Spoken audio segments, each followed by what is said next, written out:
আসসালামু আলাইকুম প্রিয় দর্শক, দর্শকের কথা যে অনুষ্ঠানটা আমরা করি বেশ লম্বা বিরতি দিয়ে করি, কিন্তু এবার একদিনের মাথায় আবার এসে আপনাদের সামনে এই বিষয়টা নিয়ে আলোচনায় বসলাম। এর কারণ হলো একটাই, যে আগের অনুষ্ঠানে আমি দর্শকদের কাছে অনুরোধ করেছিলাম যে তারা যেন সবাই জানান যে তাদের এলাকায় কোনো সাম্প্রদায়িক সংঘাত ঘটছে কিনা, সংখ্যালঘু নির্যাতন হচ্ছে কিনা, হিন্দুদের কোনো মন্দির মসজিদের উপর আক্রমণ হচ্ছে কিনা, এটা আমি একটু জানতে চাই। আমার কিছু বন্ধু বান্ধবকে আমি জিজ্ঞাসা করেছিলাম, তারা বলেছিল তারা এই ধরনের কোনো খবর পাচ্ছে না। কিন্তু তাহলে তার বাইরেও তো থাকতে পারে, অথবা তারা হয়তো পাঠিয়েছে সংবাদপত্রগুলো অথবা মিডিয়াগুলো নিজেরাই সেন্সর করেছে, তেমন ঘটনাও তো ঘটতে পারে। এই জন্যই আমার জানতে চাওয়া। আর পাশাপাশি আমি আরেকটা কথা বলেছিলাম যে জাতীয় ঐক্যের জন্য ডক্টর ইউনূসের সরকার যে রাজনৈতিক দলগুলো ডেকেছে, সেখানে আওয়ামী লীগকে ডাকা হয়নি, এটা নিয়ে আমার কিছু প্রশ্ন ছিল। সেই প্রসঙ্গেও কিছু মন্তব্য আমি পেয়েছি। তো ভাবলাম এগুলো নিয়ে আমরা আরেকটা দর্শকের কথা অনুষ্ঠান আয়োজন করি, সেটাই আমি করেছি। এখন আমি চটপট কিছু মন্তব্যগুলো পড়ে নেই, তারপরে আমরা মূল আলোচনায় যাব। যেমন সঞ্চিতা লুবনা তিনি লিখেছেন, আপনি কমেন্ট নিয়ে যে পর্বটা করবেন, দয়া করে মাসুদ ভাই একটু উন্নত মানের কমেন্টগুলো নিয়ে পর্বটি করবেন। অতি সাধু মানুষের কমেন্ট পড়বেন না। সোশ্যাল মিডিয়া হচ্ছে নিজেকে সাধু প্রমাণ করার জন্য একটা সস্তা মাধ্যম। আপনি নিজেও এই ব্যাপারটার সাথে পরিচিত। তা আমি আসলে বুঝতে পারছিলাম না সাধু মানুষের কমেন্ট কোনটা আর অসাধু মানুষের কমেন্ট কোনটা, তো আমার কাছে ক্লিয়ার না। এবং মানুষ নিজেকে সাধু প্রমাণ করার চেষ্টা এখানে কেন করবে? তাও করতে পারে, আমি যাই না, তবে আমি নিজেকে সাধু প্রমাণ কিন্তু করতে চাই না। আমি যা তাই আমি বলতে চাই। এবং আমার যে কমেন্টগুলো আসে, সেখানে যে নেগেটিভ কমেন্টগুলো আসে আমার সম্পর্কে, আমি কিন্তু সেগুলোও পড়ি, অবলীলায় পড়ি, না পড়লেও পারতাম, কিন্তু আমি পড়ি। যাই হোক, তবে আপনার কমেন্টেই পড়লাম, এটা দিয়ে শুরু করলাম। আপনি বরং আপনি বরং দেখুন আজকে যে আমাদের কমেন্টগুলো সাধু না অসাধু। মানস বণিক লিখেছেন, চিন্ময় প্রভুকে গায়ের জোরে জেলে ভরে রাখা কি অসাম্প্রদায়িক বাংলাদেশের উদাহরণ? এতদিন মানুষ বলেছিল শেখ হাসিনা খারাপ, হ্যান ত্যান। এখন বাংলাদেশের মানুষ বুঝতে পেরেছেন সাজানো একটা দেশকে উগ্রবাদীরা 5 আগস্টের পরে শেষ করে দিয়েছে পরিকল্পনা মাফিক। যোগ, এটা মানস বণিক সাহেবের অপিনিয়ন, আপনারা শুনলেন। শিশির হালদার লিখেছেন, গত 3 তারিখ সুনামগঞ্জে হিন্দুদের উপর নির্যাতনের নিউজ কোনো বাংলাদেশি মিডিয়া প্রচার করেনি। একদিন পর 4 তারিখ বিবিসি বাংলা ও DW বাংলা এ নিউজ প্রচার করেছে। বাংলাদেশি মিডিয়া প্রচার করেনি বলে কি এই নিউজ মিথ্যা হয়ে যাবে? না ভাই, এটা মিথ্যা হবে না। আপনি খুব গুরুত্বপূর্ণ একটা কাজ করেছেন, বিষয়টা আমাদেরকে জানিয়ে আমরা জানলাম এবং প্রচার করলাম।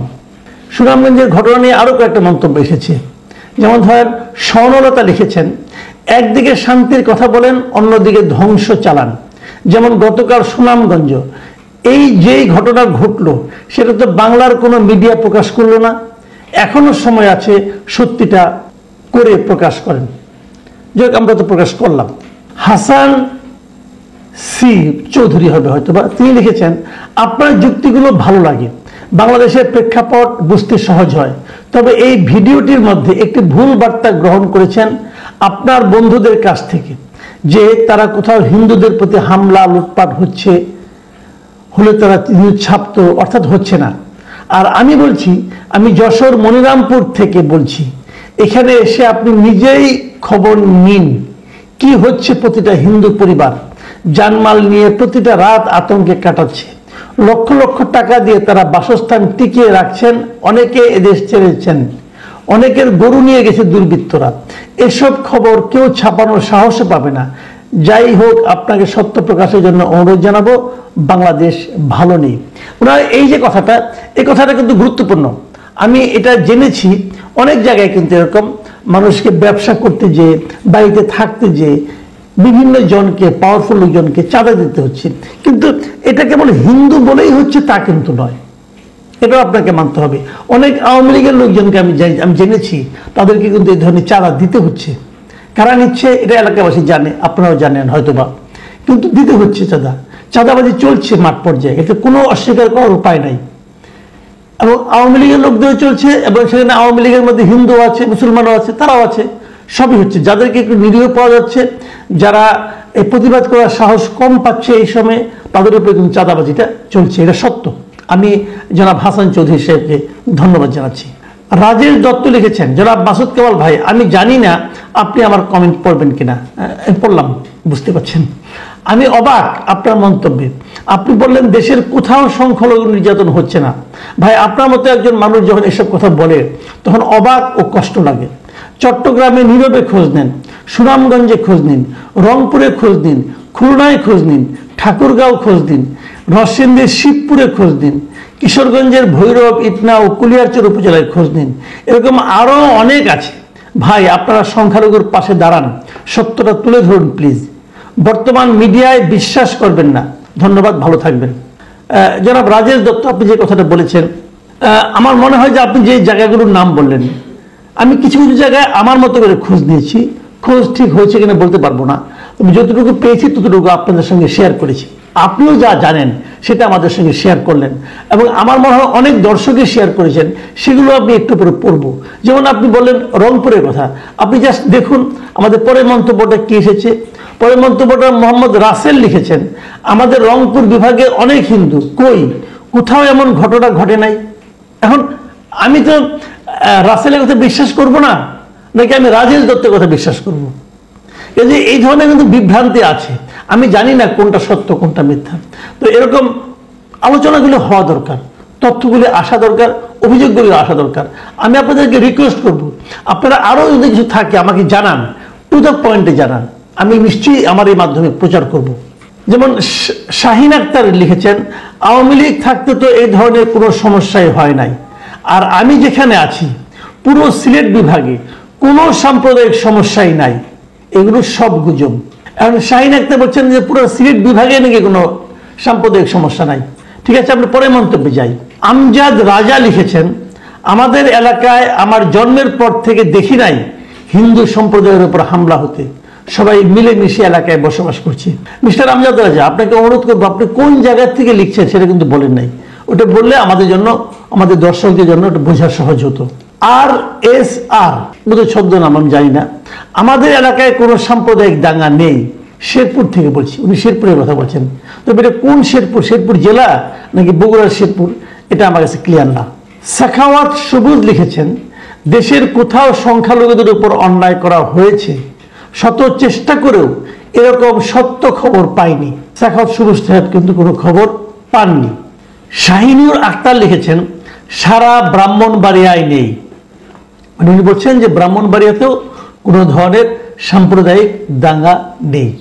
রাশেদুল ইসলাম লিখেছেন, আমার স্কুলের হেড টিচার হিন্দু, দিনাজপুর সাধারণত হিন্দুদের আধিক্য বেশি, পারতপক্ষে এখানে সম্প্রীতির কোনো ঘাটতি নেই, সবাই সমন্বয় করে স্বাভাবিকভাবেই যেভাবে থাকা যায়, এমনকি আগস্ট পূর্ব মুহূর্ত থেকে অনেক ভালো আছি।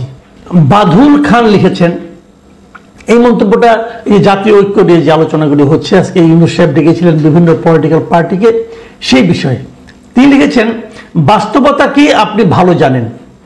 আওয়ামী লীগের সময় বিএনপি ও জামাত ছাড়া ঐক্য তৈরি করে ফেলত, ঠিক এখন আওয়ামী লীগ ও জাতীয় পার্টি ছাড়া ঐক্য কিভাবে ঐক্য হয়? একই কথা কিন্তু আমরা দেখেছি, হ্যাঁ, যে আওয়ামী লীগের আমলে জামাত আর বিএনপিকে ডাকা হতো, এটা কিন্তু ঐক্য হয়ে যেত। বাপ্পি সরকার লিখেছেন, আপনি বলেন আওয়ামী লীগ সহ 14 দল ও জাতীয় পার্টি নেই, এক কথায় 60% ভোট বা সমর্থন বাদ দিয়ে শুধু স্বাধীনতার বিপক্ষের ঐক্য জোটেরা ঐক্য হচ্ছে, নয় কি?